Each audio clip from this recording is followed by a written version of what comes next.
15 अक्टूबर 2025 दिवाली की पूर्व हार्दिक शुभकामनाएं। आज हम फटाफट खबरों में कुछ ऐसे तथ्यों पर बात करने वाले हैं। देखिए, ये केवल न्यूज़ या खबर नहीं है, ये आपके अंदर की आवाज़ है जो आप समझना चाहते हैं, सुनना चाहते हैं। चाहे वो महिला हो, किसान हो, बेरोजगार हो या व्यापारी हो, सबके लिए इस बार हम कुछ ना कुछ लेकर आए हैं और हर बार कुछ ना कुछ लेकर आते हैं। आज तो कुछ बड़ी बड़ी खबरें ऐसी भी हैं जो आपको झकझोर कर रख देगी। प्रधानमंत्री आवास योजना के दूसरे चरण का सर्वेक्षण अब शुरू हो चुका है। आप देख सकते हैं कि प्रधानमंत्री आवास योजना के माध्यम से लोगों को, कई लाखों लोगों को घर मिल चुके हैं, लेकिन अब भी लाखों लोग वंचित भी हैं। इसके लिए अब फिर से लोगों के लिए कि भाई किसको बच गया है, किसको मिलना था नहीं मिल पाया है, कहाँ पे गड़बड़ी हुई है, कहाँ पे कारस्तानी हुई है, ये सारी जांच करके अब नई लिस्ट बनाई जा रही है। बेघर और कच्चे मकान वाले लोगों के लिए ये जानकारी है। योजना है पीएम आवास योजना। पात्रता ग्रामीण क्षेत्र के नागरिक और विभाग है ग्रामीण विकास मंत्रालय। पहली किस्त 40,000, कुल सहायता राशि 1,30,000 रुपए मिलेगी। ठीक है। आप आवेदन करने के लिए pmayg.dord.gov.in पर जाकर लॉगिन कर सकते हैं। अगर नहीं बन रहा है आपसे तो चैनल सब्सक्राइब कीजिए, क्योंकि चैनल जो लाल बटन है वो सब्सक्राइब कर लीजिए, क्योंकि हम आपको पूरी प्रोसेस स्टेप बाय स्टेप 18 तारीख की शाम को 6 बजे देने वाले हैं हमारे चैनल पर। तो वहां पर पूरी रजिस्ट्रेशन प्रक्रिया आपको हम समझाएंगे स्टेप बाय स्टेप। सोना फिर महंगा हुआ, 1.27 हुआ, लेकिन चांदी करीब 4,000 रुपये सस्ती हुई है। इस महीने सोना और चांदी में कई गुना बढ़ोतरी देखी गई, लेकिन अचानक से चांदी सस्ती होकर लोगों को सख्ते में डाल दिया है। अब देखते हैं लोग चांदी बेचते हैं या खरीद। चीन ने डब्ल्यूटीओ भारत के खिलाफ शिकायत की है, कहा भारी सब्सिडी देकर घरेलू कंपनियों को फायदा दे रही है भारत सरकार, इससे चीन को नुकसान हो रहा है। अब चीन को नुकसान हो रहा है तो डब्ल्यूटीओ को क्या परेशानी हो रही है? चीन अलग परेशान, अमेरिका अलग परेशान, मतलब कुल मिला के चीन और अमेरिका दोनों भारत को परेशान करने में लगे हुए हैं। हालांकि चीन की तरफ से ये पहली प्रतिक्रिया है। इसके पहले डोनाल्ड ट्रंप लगातार भारत को दबाव में रखने की कोशिश कर रहे थे। आज भी उन्होंने एक बयान जारी किया है जिसमें उन्होंने कहा है कि नरेंद्र मोदी अब रूस से तेल नहीं खरीदेंगे। आपका राज चल रहा है, हम तो खरीदेंगे और तुम्हारे यहाँ से भी खरीदेंगे, वहां से भी। ग्लोबलाइजेशन चल रहा है भैया, आप किसी को रोक नहीं सकते। ये बात हम चर्चा का विषय बना रहेगा। लेकिन शिवराज के घर जाकर ये पोटली ले जाकर, देखो कहा तो जा रहा है कि गेहूं की पोटली है, गेहूं का बताया गया, पता चला धान लोग बोल रहे थे, और जब खोल के देखा गया तो भूसा निकला। ये सारी बातें सोशल मीडिया पे चल रही हैं। भूसा की बोरी लेकर गेहूं की बोरी बताई जा रही थी। शिवराज के घर पर राज की बोरी लेके पहुंचे, किसानों के बंगले के बाहर गेहूं बिखेरा, मिलकर लौटे तो जीतू पटवारी ने पुलिसकर्मियों से माफी भी मांगी। पता नहीं क्यों पुलिसकर्मियों से माफी मांगी। हालांकि जीतू पटवारी की एक बात अच्छी लगी कि उन्होंने किसान का बेसिक मुद्दा उठाया है, जो अब तक शायद ही किसी ने उठाया हो, इसलिए जीतू पटवारी को किसानों का भरपूर समर्थन मिल रहा है।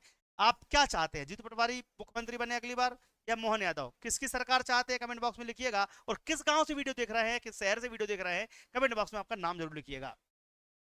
किसानों के हित में 3 बड़े फैसले। पहली बार एमएसपी पर होगी कोदो कुटकी खरीदी, और सोयाबीन के लिए लागू हुआ भावांतर, यानी कि कोदो कुटकी जिसको लोग फेंक देते थे, जानवरों को खिला देते थे, अब वो आपको 3,500 रुपये प्रति क्विंटल पर खरीदी जाएगी। क्या बात है। तो कोदो कुटकी की अब कोदो कुटकी में से बहुत पैदावार होती है, जंगली फसल मानी जाती है, इसलिए लोगों को लगाने में टेंशन नहीं हो सकता। कोदो कुटकी व्यापार भी अब धीरे धीरे चल जाएगा। कैसी लगी खबर कमेंट में बताइएगा। अगला, योगी बोले यमराज का टिकट चाहिए तो छेड़खानी करके देख लो, दंगाइयों के आगे झुकने वाला नहीं हूं, रंग में भंग डाला तो जेल में ठूस देंगे। आजकल योगी ऑन फायर। योगी का राज किस प्रकार का है मैं आपको बता दूं। दंगाइयों, जहां भी दंगाई मिलते हैं वो सीधे पटेल देते हैं। अब देखो, लिखा है कि छेड़खानी करके देख लो, यमराज का टिकट कटवा दूंगा। यानी सीधी सीधी बात है कि छेड़खानी हम बर्दाश्त नहीं की जाएगी। खास करके लव जिहाद के मामले जो बढ़ रहे थे यूपी में, उनको खत्म करने के लिए योगी आदित्यनाथ नई मुहिम चला रहे हैं। ये योगी आदित्यनाथ ने योगी भोपाल में अब सनातनी दिवाली मनाने की अपील। हिंदू उत्सव समिति के पदाधिकारी ने कहा, न्यू मार्केट पोस्टर लेके पहुंचे, कहा व्यवहार और त्योहार सनातनियों से। हालांकि ये पहल अच्छी है। लोगों को लग रहा होगा कि सर आप कैसी बातें कर रहे हैं, मैं आपको बता दूं कि एक हिंदू बाहुल्य क्षेत्र में दूसरे कम्युनिटी के लोग सुरक्षित महसूस करते हैं, क्योंकि हिंदू लोग कभी आपस में हिंसा उनके ऊपर बर्बरता नहीं करते। लेकिन मजाल, बांग्लादेश देख लो, पाकिस्तान देख लो, वहां पर हिंदू घरों पर तोड़फोड़ लगातार होती रहती है। क्यों? क्योंकि वहां पर हिंदू माइनॉरिटी में है। ठीक है, तो अब अभी बात जितनी जल्दी समझ जाओ उतना अच्छा है, क्योंकि हमारी कम्युनिटी अच्छी होगी। देखिए, हालांकि देखा जाए तो जितने सनातनी हैं, जितने भी लोग हैं, चाहे वो किसी भी कास्ट के हों, जाति जाति के हों, वो सभी पढ़ने लिखने पर विश्वास करते हैं और कमाई धमाई पे विश्वास करते हैं, लेकिन बाकी की कम्युनिटी के लोग आपको पता है वो क्या करते हैं और क्या करना चाहते हैं, ये सारी बातें छुपी हुई नहीं है। इसको लेकर बाबा जी ने बड़ा बयान भी दिया है। राहुल गांधी का contact MP booth level agent से जुड़ेंगे, दिल्ली भोपाल के कांग्रेस दफ्तर बने कांटेक्ट सेंटर, फर्जी वोटर ना जुड़े इसलिए 70,000 BLA वेरिफिकेशन करेंगे। हालांकि ये बहुत दिनों बाद जागे हैं राहुल गांधी जी। राहुल गांधी जी राहुल गांधी खान, पूरा लिखा करो, नाम गलत लिख दिया भैया, राहुल गांधी खान जो है इस प्रकार की चीजें हरकतें करना शुरू कर रहा है। बीजेपी की दूसरी लिस्ट जारी हो, अच्छा बीजेपी बिहार में 2-2 लिस्ट जारी कर दी, लेकिन अब तक कांग्रेस और आरजेडी गठबंधन का कोई ऐसा पता नहीं। सुनने में तो आ रहा है कि तेजस्वी यादव और राहुल गांधी में आपसी लड़ाई हो चुकी है, आपसी मत। देखते हैं आगे की क्या बात होती है। ठीक है, नाराज उपेंद्र कुशवाहा, राज्यसभा से सीट मिल जाएगी, उपेंद्र कुशवाहा को मना लिया है बीजेपी ने। 10 ऐसे वीडियोस जो आप आजकल की ट्रेंडिंग में देख रहे होंगे, उस पर हम चर्चा कर लेते हैं। सबसे पहले, जय श्री राम कहते हैं तो कांग्रेस के नेताओं के पेट में दर्द होता है। वे हमारे प्रभु श्री राम के अस्तित्व का प्रमाण भी मांगते रहे हैं और ये बात सच है। कांग्रेस के जो नेता हैं पुराने, उन्होंने कोर्ट में या फिर जन रैली में राम का अपमान करके उनका सबूत वगैरह मांग के हलफनामा कई सारी चीजें करी हैं। इसीलिए ये वीडियो आप देख लीजिए कि राम के नाम पर किस प्रकार से, राम के नाम पर नहीं बोल सकती, ये बोल सकते हैं कि राम के लिए बीजेपी किस प्रकार प्रतिबद्ध है। ये यहां से देख, ये कानून में महिला और बच्चों के खिलाफ जब हम जय जय श्री राम बोलते तो हमारे विरोधियों को पेट में दर्द होता है, उनको कष्ट होता है। वो कांग्रेसी किस मुंह से कहते थे कि कहां किन्ने देखा अयोध्या में भगवान राम का जन्म हुआ, वो प्रमाण मानते थे। भगवान राम और कृष्ण के देश के अंदर दुर्भाग्य के साथ कहना पड़ेगा, कांग्रेस के लोग कहते थे कहां के राम, किसने देखे, कैसे आए, ये सारे पाप उनके सिर पे। लेकिन हमारे लिए सौभाग्य है, भगवान राम वहां भी मुस्कुरा रहे और यहां भी मुस्कुरा रहा। ये आनंद के आज अपना अवसर है। भगवान की कृपा से जिसके हाथ में यश देना है, भगवान भी उसी को देते हैं। और हमारी सरकार ने तय किया है, भगवान राम का ये धाम भी जगमगाएगा। और 11 साल चित्रकूट में भगवान ने गुजारे वनवास काल में, वो चित्रकूट जहां के तो यहाँ पर बीजेपी लगातार श्री राम जी को याद करती रहती है, लेकिन कांग्रेस है वो श्री राम जी को याद नहीं करती। बात जाए तो मन एनडीए बिहार में कई वादे कर रही है, लेकिन आज मैं उनके कुछ सवाल पूछना चाहता हूं। बीजेपी ने दिल्ली में महिलाओं को 1000 रुपये देने का जो वादा किया था, वो वादा पूरा क्यों नहीं हुआ? ये बात बिल्कुल, आपने वादे किए तो पैसे तो चाहिए ना। आजकल दिल्ली की खबरें तो गायब ही हो गई हैं जब से केजरीवाल जी गए हैं। लगता है वहाँ की जो शर्मा है, क्या नाम है, रेखा गुप्ता है, वो काम कर रही है कि नहीं कर रही भगवान जाने, लेकिन तो जरूर सुन दें, क्योंकि वादे किए हैं और नहीं पूरे हुए तो फिर माफ नहीं करेंगे। मित्रों, 11 साल से जो देश में शासन है, उन्हीं का अलट पलट के शासन बिहार में भी है। और जिसे अगर हम ये कह दें कि ये नेशनल धोखेबाज गठबंधन, इसकी जो सरकार है, इसने जो धोखे किए हैं, वो धोखों को उजागर करने के लिए मैं आज आपके समक्ष उपस्थित हूं, इस बिहार की पवित्र धरती में, बुद्ध की, महावीर की, पहले साम्राज्य की धरती में, कि इसे भी अपने झूठ से इतना लहूलुहान किया है। और अभी अभी जिस तरह से हरियाणा से और महाराष्ट्र से आए हैं झूठ बोलकर, तो वो सारी सच्चाई मैं आपके माध्यम से बिहार के जनता के सामने रखना चाहता हूं, क्योंकि जिन्होंने दिया है बार बार धोखा, उन्हें बिहार कभी नहीं देगा मौका। ये जो बातें मैं बताने वाला हूं आपको, ये बातें सुनकर। तो यहां पर बीजेपी दिल्ली में महिलाओं को पैसा नहीं दे रही है, इस पर बात तो होनी चाहिए।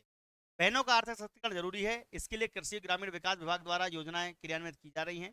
मामा का ये वीडियो भी काफी वायरल हो रहा है, जिसमें महिलाओं और किसानों के बारे में बात की जा रही है। देखते हैं मामा का छोटा सा वीडियो। पोषण जरूरी है, भोजन जरूरी है, पर्यावरण जरूरी है, लेकिन आर्थिक सशक्तिकरण भी जरूरी है। भूखे भजन ना होए गोपाला, धर लो अपनी कंठी माला। रोटी चाहिए, रोजगार चाहिए, ये सच्चाई है। जब हाथ में पैसे नहीं होते तो कितने बेबस होते हैं। बच्चों की छोटी छोटी जरूरत पूरी नहीं कर पाते। अगर धन ना हो तो बच्चों की पढ़ाई नहीं होती। धन ना हो तो फिर नेटवर्क भी हाथ में नहीं होता। और आर्थिक सशक्तिकरण जरूरी है और उसके लिए कृषि विभाग की भी योजनाएं हैं और ग्रामीण। बहुत बढ़िया। तो यहाँ पर मामा ने बहुत सारी बातें कही हैं, बट 2 बार होली और दीपावली के अवसर पर हम प्रधानमंत्री उज्ज्वला योजना से सभी लाभार्थियों को फ्री में रसोई गैस सिलेंडर उपलब्ध कराने के लिए घोषणा करते हैं। क्या बात है भैया। देखो, इन्होंने एक बात तो अच्छी कही कि भैया एक बार दिवाली और एक बार होली आती है, यानी कि साल में 2 बार गैस सिलेंडर फ्री देंगे। ये बात कई दिनों पहले योगी आदित्यनाथ ने कही थी, आज उस पर अमल भी कर रहे हैं। तो हर होली दिवाली में फ्री रसोई गैस बांटने का जो कार्यक्रम है इस बार फिर से किया जाएगा। इनमें वही लोग लाभान्वित होंगे जिन्होंने प्रधानमंत्री उज्ज्वला योजना का कनेक्शन लिया है। देखते हैं वीडियो, देखेंगे अगली बड़ी खबर। मैं सबसे पहले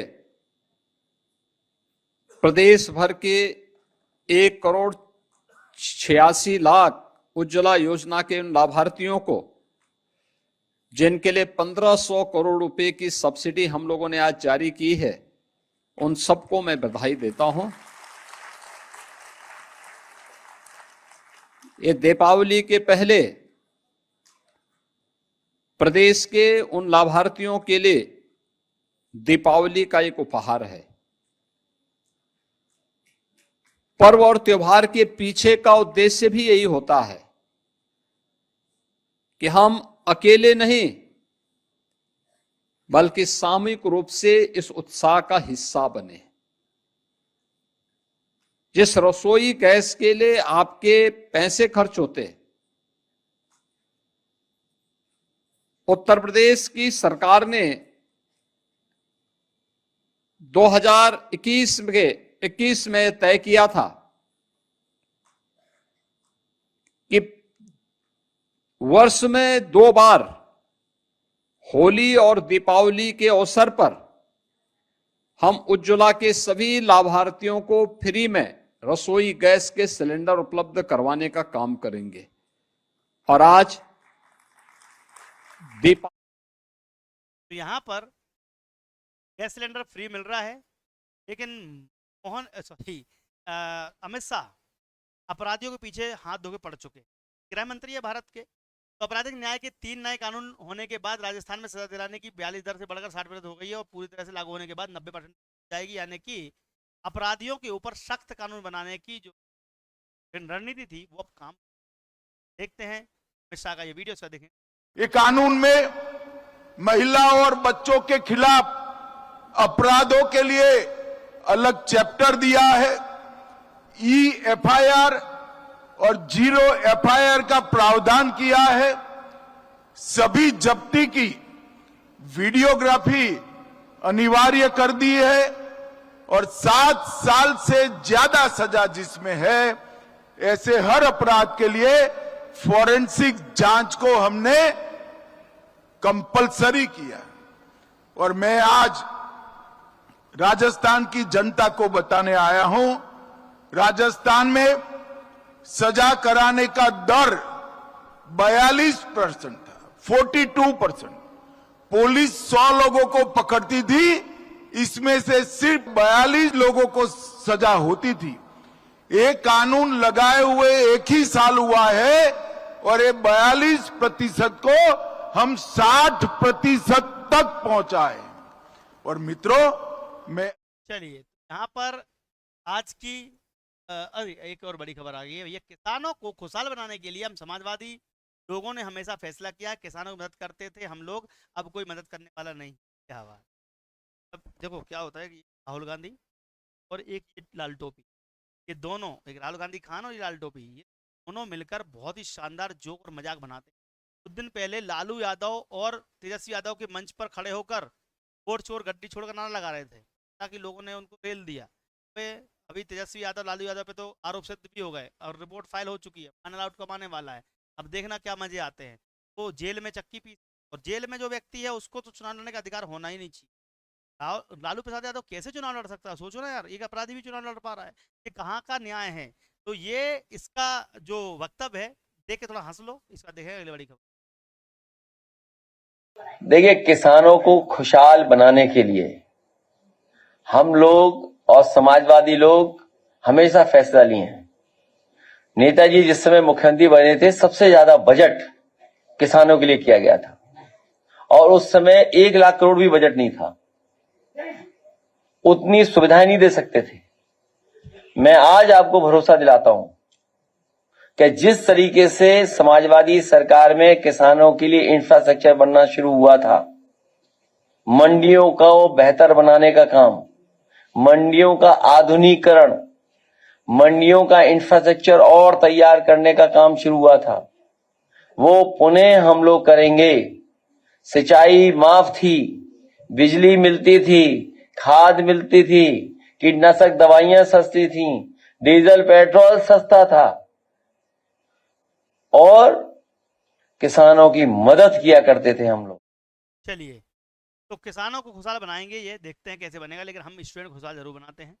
दीप्ति सिंह एकेडमी का एप्लीकेशन प्ले स्टोर पर जाकर डाउनलोड कर लीजिए। पूछो क्यों? आपको अच्छा मोबाइल देखता होगा दिन भर, इससे अच्छा पढ़ाई कर लेगा। पढ़ाई करने के लिए आप देखोगे police constable, MPSI, police MPSI और पटवारी की भर्ती और भी सारी तमाम शिक्षक भर्तियां, सारी चीज़ें आपको मिलती हैं हमारे एप्लीकेशन पर। तो आज ही डाउनलोड कर लीजिए, प्ले स्टोर पर जाइए और जय हिंद।